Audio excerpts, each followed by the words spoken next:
بسم الله الرحمن الرحيم. الرحمن علم القرآن، خلق الإنسان علمه البيان.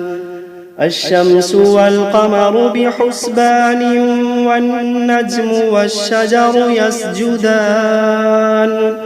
والسماء رفعها ووضع الميزان، ألا تطغوا في الميزان.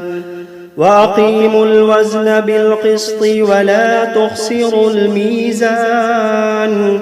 والأرض وضعها للأنام، فيها فاكهة والنخل ذات الأكمام، والحب ذو العصف والريحان. فبأي آلاء ربكما تكذبان؟ خلق الإنسان من صلصال كالفخار، وخلق الجان من مارج من نار. فبأي آلاء ربكما تكذبان؟ رب المشرقين ورب المغربين. فبأي آلاء ربكما تكذبان؟ مرج البحرين يلتقيان، بينهما برزخ لا يبغيان. فبأي آلاء ربكما تكذبان؟ يخرج منهما اللؤلؤ والمرجان. فبأي آلاء ربكما تكذبان؟ وله الجوار المنشآت في البحر كالأعلام. فبأي آلاء ربكما تكذبان؟ كل من عليها فان، ويبقى وجه ربك ذو الجلال والإكرام. فبأي آلاء ربكما تكذبان؟ يسأله من في السماوات والأرض كل يوم هو في شأن. فبأي آلاء ربكما تكذبان؟ سنفرغ لكم أيها الثقلان. فبأي آلاء ربكما تكذبان؟ يا معشر الجن والإنس إن استطعتم أن تنفذوا من أقطار السماوات والأرض فانفذوا، لا تنفذون إلا بسلطان. فبأي آلاء ربكما تكذبان؟ يرسل عليكما شواظ من نار ونحاس فلا تنتصران. فبأي آلاء ربكما تكذبان؟ فإذا انشقت السماء فكانت وردة كالدهان. فبأي آلاء ربكما تكذبان؟ فيومئذ لا يسأل عن ذنبه إنس ولا جان. فبأي آلاء ربكما تكذبان؟ يعرف المجرمون بسيماهم فيؤخذ بالنواصي والأقدام.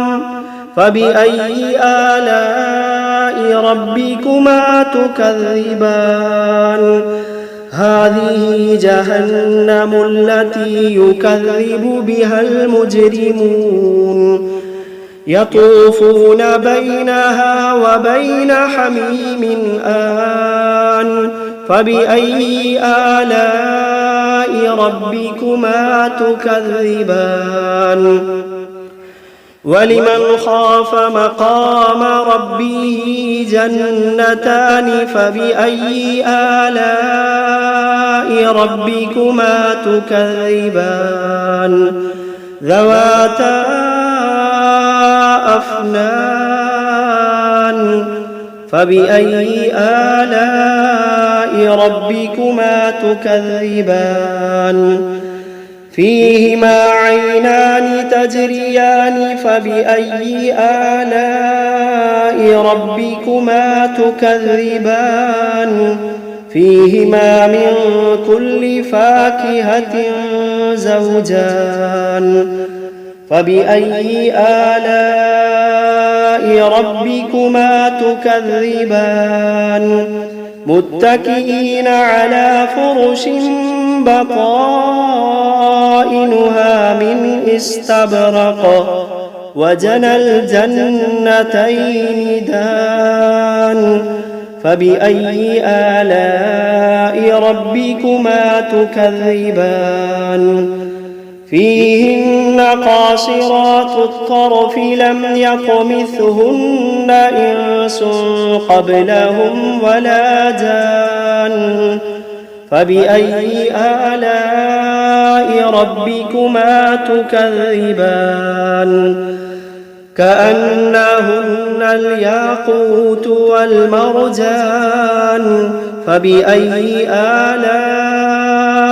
ربكما تكذبان هل جزاء الإحسان إلا الإحسان فبأي آلاء ربكما تكذبان ومن دونهما جنتان فبأي آلاء ربكما تكذبان مدهامتان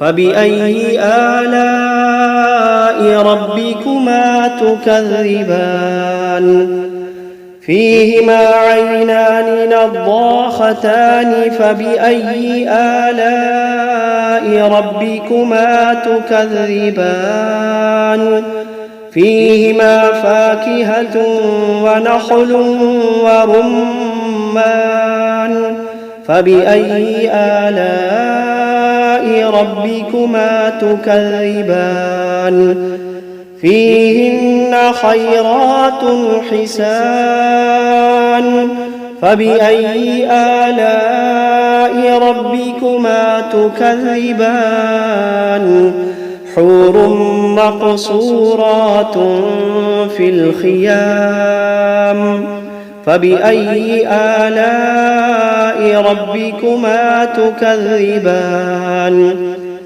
لم يطمثهن إنس قبلهم ولا جان فبأي آلاء ربكما تكذبان متكئين على رفرف خضر وعبقري حسان فبأي آلاء ربكما تكذبان تبارك اسم ربك ذي الجلال والإكرام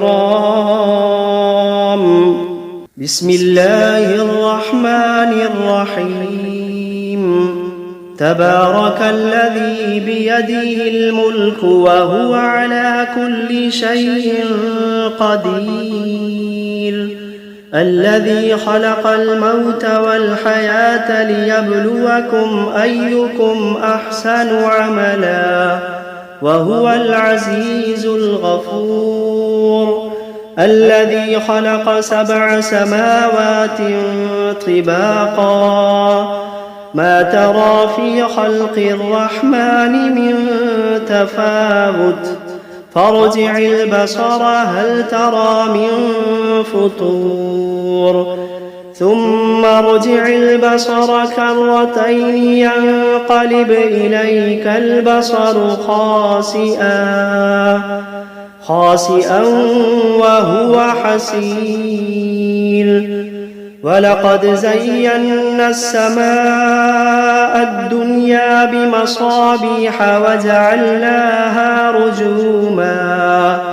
وجعلناها رجوما للشياطين وأعتدنا لهم عذاب السعير وللذين كفروا بربهم عذاب جهنم وبئس المصير إذا ألقوا فيها سمعوا لها شهيقا وهي تفور تكاد تميز من الغيظ كلما ألقي فيها فوج سألهم خزنتها ألم يأتكم نذير قالوا بلى قد جاءنا نذير فكذبنا وقلنا ما نزل الله من شيء إن أنتم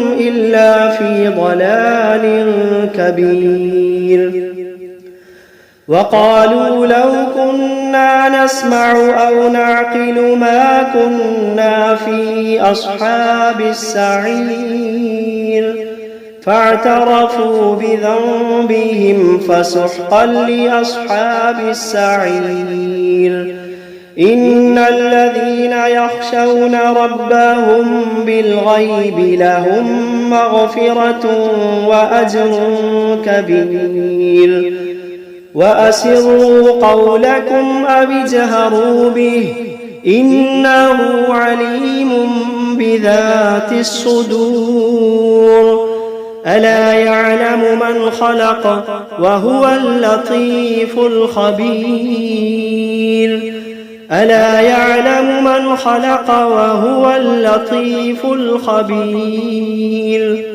هو الذي جعل لكم الأرض ذلولا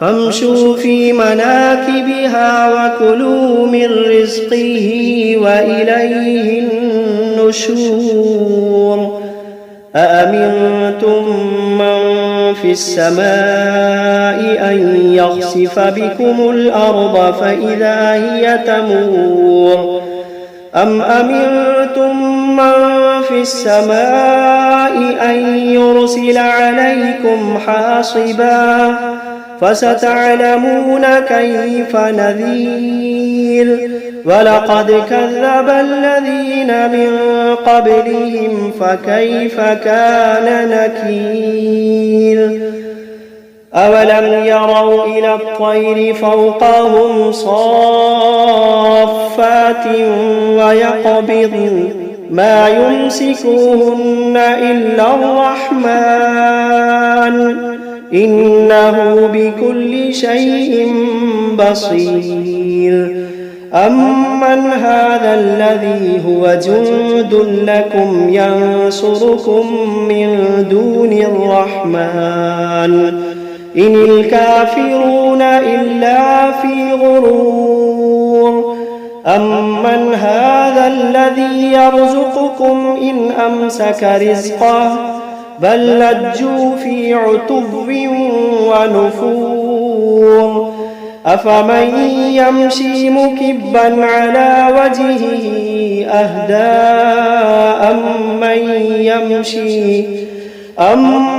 يمشي سويا على صراط مستقيم قل هو الذي أنشأكم وجعل لكم السمع والأبصار والأفئدة قليلا ما تشكرون قل هو الذي ذرأكم في الأرض وإليه تحشرون ويقولون متى هذا الوعد إن كنتم كنتم صادقين قل إنما العلم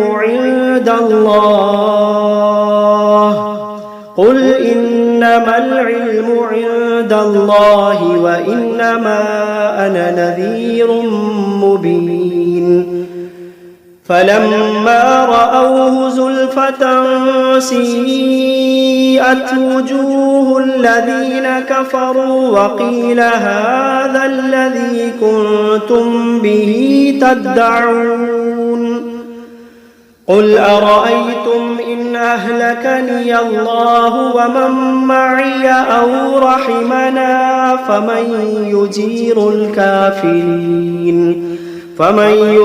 الكافرين من عذاب أليم قل هو الرحمن آمنا به وعليه توكلنا فستعلمون من هو في ضلال مبين قل أرأيتم إن أصبح ماؤكم غورا فمن يأتيكم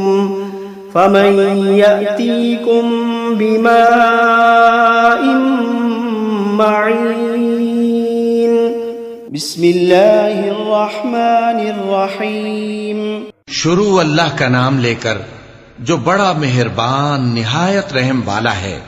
قل اوحی الی انہ استمع نفر من الجن فقالوا انا سمعنا قرآنا عجبا۔ اے پیغمبر صلی اللہ علیہ وآلہ وسلم، لوگوں سے کہہ دو کہ میرے پاس وحی آئی ہے کہ جنوں کی ایک جماعت نے اس کتاب کو سنا تو کہنے لگے کہ ہم نے ایک عجیب قرآن سنا۔ یہدی الی الرشد فآمنا به ولن نشرک بربنا احدا۔ جو بھلائی کا رستہ بتاتا ہے سو ہم اس پر ایمان لے آئے اور ہم اپنے پروردگار کے ساتھ کسی کو شریک نہیں بنائیں گے۔ وَأَنَّهُ تَعَالَى جَدُّ رَبِّنَا مَا اتَّخَذَ صَاحِبَةً وَلَا وَلَدًا۔ اور یہ کہ ہمارے پروردگار کی شان بہت بلند ہے، وہ نہ بیوی رکھتا ہے نہ اولاد۔ وَأَنَّهُ كَانَ يَقُولُ سَفِيهُنَا عَلَى اللَّهِ شَطَطًا۔ اور یہ کہ ہم میں سے کوئی بے وقوف اللہ کے بارے میں جھوٹ گھڑتا ہے۔ وَأَنَّا ظَنَنَّا أَن لَّن تَقُولَ الْإِنسُ وَالْجِنُّ عَلَى اللَّهِ كَذِبًا۔ اور ہمارا یہ خیال تھا کہ انسان اور جن اللہ کی نسبت جھوٹ نہیں بولیں گے۔ وَأَنَّهُ كَانَ رِجَالٌ مِّنَ الْإِنسِ يَعُوذُونَ بِرِجَالٍ مِّنَ الْجِنِّ فَزَادُوهُمْ رَهَقًا۔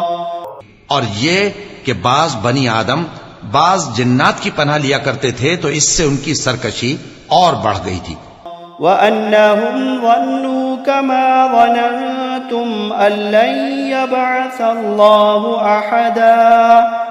اور یہ کہ ان کا بھی یہی اعتقاد تھا جس طرح تمہارا تھا کہ اللہ کسی کو نہیں زندہ کرے گا۔ وَأَنَّا لَمَسْنَا السَّمَاءَ فَوَجَدْنَاهَا مُلِئَتْ حَرَسًا شَدِيدًا وَشُهُبًا۔ اور یہ کہ ہم نے آسمان کو ٹٹولا تو اس کو مضبوط چوکیداروں اور انگاروں سے بھرا ہوا پایا۔ وَأَنَّا كُنَّا نَقْعُدُ مِنْهَا مَقَاعِدَ لِلسَّمْعِ فَمَن يَسْتَمِعِ الْآنَ يَجِدْ لَهُ شِهَابًا رَّصَدًا۔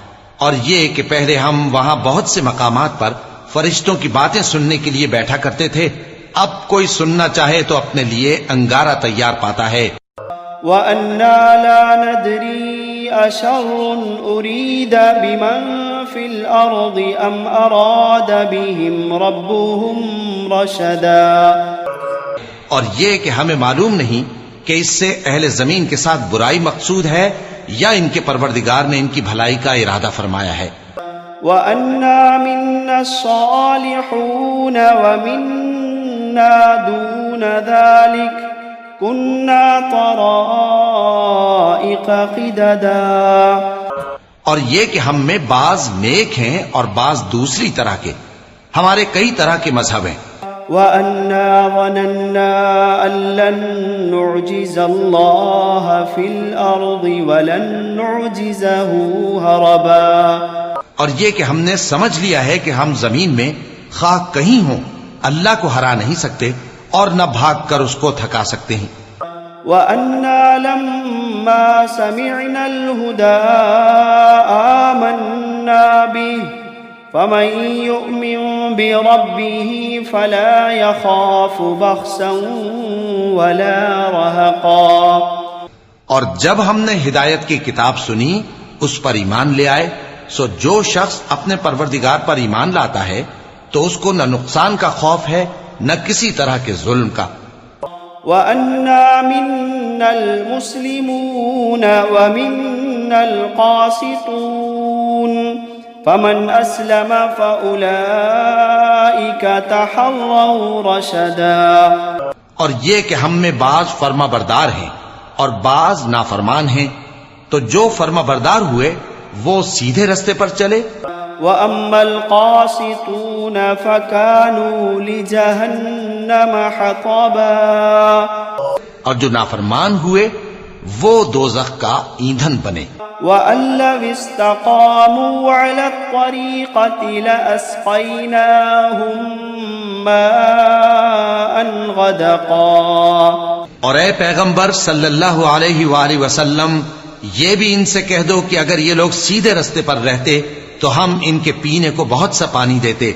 لِنَفْتِنَهُمْ فِيهِ وَمَن يُعْرِضْ عَن ذِكْرِ رَبِّهِ يَسْلُكْهُ عَذَابًا صَعَدًا، تاکہ اس سے ان کی آزمائش کریں، اور جو شخص اپنے پروردگار کی یاد سے منہ پھیرے گا وہ اس کو سخت عذاب میں داخل کرے گا۔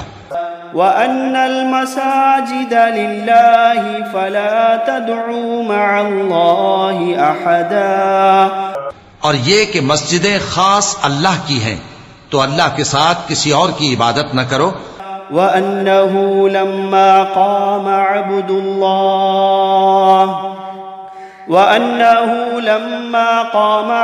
اللَّهِ يَدْعُوهُ كَادُوا يَكُونُونَ عَلَيْهِ لِبَدًا، اور جب اللہ کے بندے یعنی یہ پیغمبر صلی اللہ علیہ وآلہ وسلم اس کی عبادت کو کھڑے ہوئے تو کافر ان کے گرد ہجوم کر لینے کو تھے۔ قُلْ إِنَّمَا أَدْعُو رَبِّي وَلَا أُشْرِكُ بِهِ أَحَدًا، اے نبی صلی اللہ علیہ وآلہ وسلم کہہ دو کہ میں تو اپنے پروردگار ہی کی عبادت کرتا ہوں اور کسی کو اس کا شریک نہیں بناتا۔ قُلْ إِنِّي لَا أَمْلِكُ لَكُمْ ضَرًّا وَلَا رَشَدًا، قُلْ إِنِّي لَا أَمْلِكُ لَكُمْ ضَرًّا وَلَا رَشَدًا، یہ بھی کہہ دو کہ میں تمہارے لیے نہ کسی نقصان کا اور نہ نفع کا کچھ اختیار رکھتا ہوں۔ قُلْ إِنِّي لَن يُجِيرَنِي مِنَ اللَّهِ أَحَدٌ، قُلْ إِنِّي لَن يُجِيرَنِي مِنَ اللَّهِ أَحَدٌ وَلَنْ أَجِدَ مِن دُونِهِ مُلْتَحَدًا، یہ بھی کہہ دو کہ اللہ کے عذاب سے مجھے کوئی پناہ نہیں دے سکتا اور میں اس کے سوا کوئی جائے پناہ نہیں پاؤں گا۔ إِلَّا بَلَاغًا مِّنَ اللَّهِ وَرِسَالَاتِهِ وَمَن يَعْصِ اللَّهَ وَرَسُولَهُ فَإِنَّ لَهُ نَارَ جَهَنَّمَ وَمَن يَعْصِ اللَّهَ وَرَسُولَهُ فَإِنَّ لَهُ نَارَ جَهَنَّمَ خَالِدِينَ فِيهَا أَبَدًا۔ ہاں، اللہ کی طرف سے احکام کا اور اس کے پیغاموں کا پہنچا دینا ہی میرے ذمے ہے، اور جو شخص اللہ اور اس کے پیغمبر کی نافرمانی کرے گا تو ایسوں کے لیے جہنم کی آگ ہے، وہ ہمیشہ ہمیشہ اس میں رہیں گے۔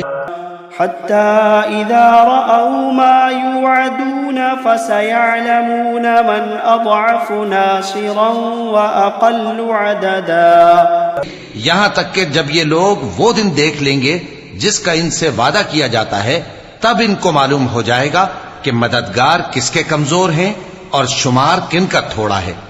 قل إن أدري أقريب ما توعدون أم يجعل له ربي أمدا۔ کہہ دو کہ جس دن کا تم سے وعدہ کیا جاتا ہے میں نہیں جانتا کہ وہ عنقریب آنے والا ہے یا میرے پروردگار نے اس کی مدت دراز کر دی ہے۔ عالم الغیب فلا يظہر على غیبه احدا۔ وہی غیب کا جاننے والا ہے سو کسی پر اپنے غیب کو ظاہر نہیں کرتا الا من ارتضى من رسول فإنه يسلك من بين يديه ومن خلفه رصدا۔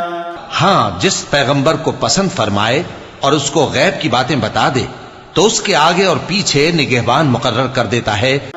ليعلم أن قد أبلغوا رسالات ربهم وأحاط بما لديهم وأحصى كل شيء عددا۔ تاکہ معلوم فرمائے کہ انہوں نے اپنے پروردگار کے پیغام پہنچا دیے ہیں اور یوں تو اس نے ان کی سب چیزوں کا ہر طرف سے احاطہ کر رکھا ہے اور ایک ایک چیز گن رکھی ہے۔